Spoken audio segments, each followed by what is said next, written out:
Coach, you said last week that this game was a winnable game for Nebraska. I agree with you. The mistakes and the penalties kept their drive alive and allowed them to stay in the game. I thought you played at times well enough to win the game. Yeah, in 3 of our games we played well enough to win the game, to win a game. We honestly look, in my opinion, we look like one of the most undisciplined teams in the country, and it kills me because it isn't like we're not giving them the messages. It isn't like we're not trying to hold them accountable. That being said, we got a bunch of guys. I told them after the game, we got a bunch of guys that are warriors and a bunch of guys that didn't stop fighting.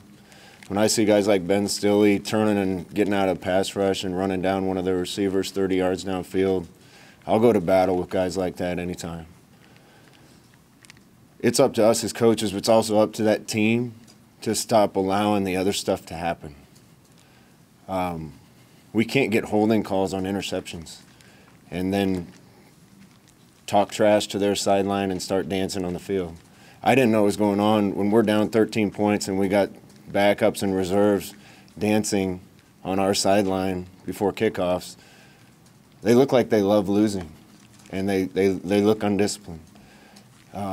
We got another penalty on special teams that instead of starting at the 30 or something, we start at our own 8. We get penalties on 3rd and 20. We get penalties when our drives are going and we kill them. I'm tired of looking at it that there's really no difference from a coach's perspective between I can't do it and I won't do it. And the people that won't make good decisions, the people that are hitting people 3 yards out of bounds, if that keeps up, I'm just going to ride with the guys that do it the right way. Because we got a lot of warriors on this team that battled today and in a lot of ways played well enough to win. But I'm tired of coaching an undisciplined team. Could we see some roster changes in the depth chart this next week? We'll take a look at the tape and we'll let you know. I don't want to be the only one that won't put up with it. The team has to not put up with it. And we'll see where we are from an injury standpoint. We don't have a lot of depth at certain positions, and we need young guys to step up and some guys to come along. In a lot of cases, if there was someone else to play, we'd already had them on the field in some kind of role. But I'm not putting up. You talk to them after week 1, week 2, week 3, the mistakes we're making. We played well enough to win game 1, game 2, and game 4. But not when you make those mistakes. You're not going to win. Do you have a sense of why it's happening, or does it matter why? Yeah, I got a sense of why, but I don't really want to say why. Because this is my team. This isn't somebody else's team. But in order to have a disciplined team, you got to have guys that really care, and you got to have guys that are accountable, and you have to have a environment where they're held accountable to all the little things they do on and off the field. We're doing that. I don't know if it's taken root with everybody. I don't know how many habits people have. We're trying to break a lot of habits. We're trying to teach them how we want things done. Because I know when things are done that way, you win games and you win championships. And as hard as this team has played, a lot of guys on this team have played and played well enough to win. We're not going to win as long as those things are happening. Did you encounter habits that you didn't anticipate, that you maybe didn't know even in August? I'm still encountering habits that I didn't know or expect. Listen, you can go back to all these games. We can't run down on a punt and run into the punt returner. We can't block somebody in the back on a punt return. We can't hit somebody out of bounds. We can't get 15-yard penalties on 3rd and 24. I mean, every time I think we've addressed what we need to address, we find another way to shoot ourselves in the foot. But it all comes down to caring enough to do it right. Not just on the field. It comes down to caring enough to do it right on Monday, on Tuesday, when you're supposed to be in study hall, when you're supposed to be at class. The way you treat the people that serve you food in the lunch line. People that do all those things the right way are winners, and they win. And we got a bunch of them on this team. We got a bunch of them. But we're doing enough little things wrong that we can't overcome it right now. We're not good enough to overcome those things right now. Scott, you'd said after Michigan that you thought the team had hit rock bottom. Did you guys make any move up given the offensive stats you guys were able to put up today? Was there any progress that you were able to see? Listen, nobody in this state, I appreciate the fans here so much because I walk out of that tunnel at 0-3 and little kids still want to slap our hands and people are saying you'll get them going, coach. And we will. It's going to happen. And I'm so proud of the guys for the way they fight. We got a bunch of guys. Divine Azigbo, the way he played today. Adrian Martinez to continue being willing to take shots, run the ball, zip it downfield. JD had to come out. We had to put him back in. He didn't want to stay out. He's going back.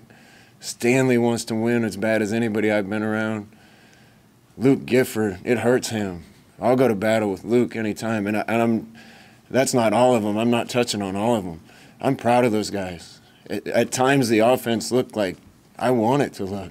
We were shredding them at times. This is the second time we've lost, I think, with almost 600 yards of offense. That's not supposed to happen.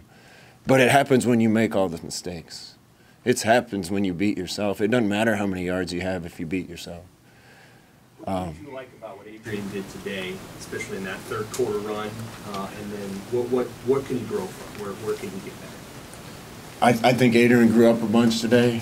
I saw a guy today that looks like he kind of figured out that he can win a game.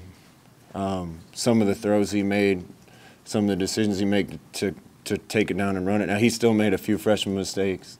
In a couple cases, we got to put him in a little better situation. But we knew those were going to happen. I was watching the Clemson game today, and they're probably the only other team in the country that I know of that has nothing but freshman quarterbacks on their roster. Heck, when we started the season, our starting quarterback's a true freshman. He didn't even play as a senior in high school. So inevitably, there's going to be some growing pains. But that's my guy, and we're going to ride with him. And this is my team, and I'm going to ride with them. But I'm tired of putting up with undisciplined people. Scott, in the first half, you had a 4th and 1 play. Do you see anything about that you wish you could do over, or what went wrong on that play? We missed one block. Listen, we're going to have to adjust and continue to adjust as coaches. And I don't want to make any excuses. We got to be better. As we're trying to get our offensive system in, we're not executing the basic stuff well enough yet, so we need to rep that so that it all works. And some of the situational stuff comes along a little later.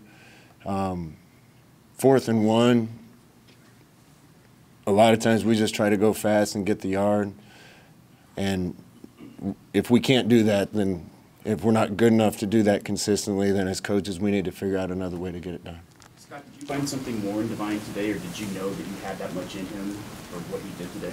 No, it's pretty simple. Mo missed practice all week because he was sick, so we weren't going to play anybody that didn't practice, and Divine practiced better than anybody else. So when he got hot, he was a warrior today, and I'll go to battle with him. What do you think of your run defense? Do you think you made any strides week over week, or is it still?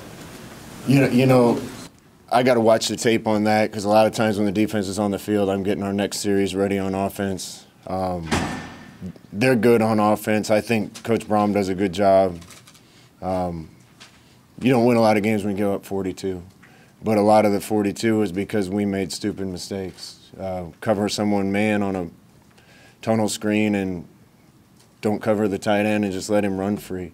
A lot of the mistakes on defense, it isn't effort again. It's dumb decisions, being undisciplined. And it's not dumb kids. They just need to do it right all the time. I love this team. Like I said, there's a lot of warriors on this team. We got to get better on offense, on defense, on special teams, and we're going to get better. With that kind of effort, we're going to get better once the team stops allowing those mistakes to happen. Before that, it is ingrained in a team. I have no idea. I'll let you know. Every team's different. Trying to get this team where I know it needs to be to win games and championships is a different process than other teams that I've been on. But we're going to keep fighting. And I appreciate the people in Nebraska so much because I said this last week. I know where this is going. Nobody hates this more than I do, and we're going to keep swinging. Takeaways on defense, how's that affect the team? Well, it's little things here and there, and when you when you start executing things well enough to make them work, good things happen to you. We've had bad breaks, but when you're a good team, you make your own breaks. You make your own luck. And it was 7-7, and their receiver threw a ball up in the air, and we were an eyelash from picking it and scoring, and we would have been up 14-7. You gotta take advantage of those things. They threw enough phase with corners out there that we go get one of those, it changes the game. When we sack somebody, instead of just sacking, we need to strip them, it changes the game. We got to keep working, but you don't win games when you're negative in turnover margin. So you finally got something going on the first drive, and it looked like things were going to kind of pick up for you. Is that something that you can build off of right there? Yeah, we're going to build off everything that's good and go forward. And when life knocks you down, I've been through this at Nebraska before. I've been through a hard time in Nebraska before. And I told the team this week that the thing I'm most proud of about my career at Nebraska is when I was down, I fought back. And life's going to throw a lot of hard things at you. Football is not the hardest thing life's going to throw at you. Being 0-4 isn't the hardest thing life's going to throw at you. But if you can look yourself in the mirror after that and know you got two choices when you're down, stay down or keep fighting. And I've been through this before. I got a bunch of guys on this team that are going to keep fighting too. Coach, you watched the team in Central Florida turn it around. Yeah, I'm not worried about Central Florida. I'm just saying, will you recognize it immediately when you see it? I won't have to, you will.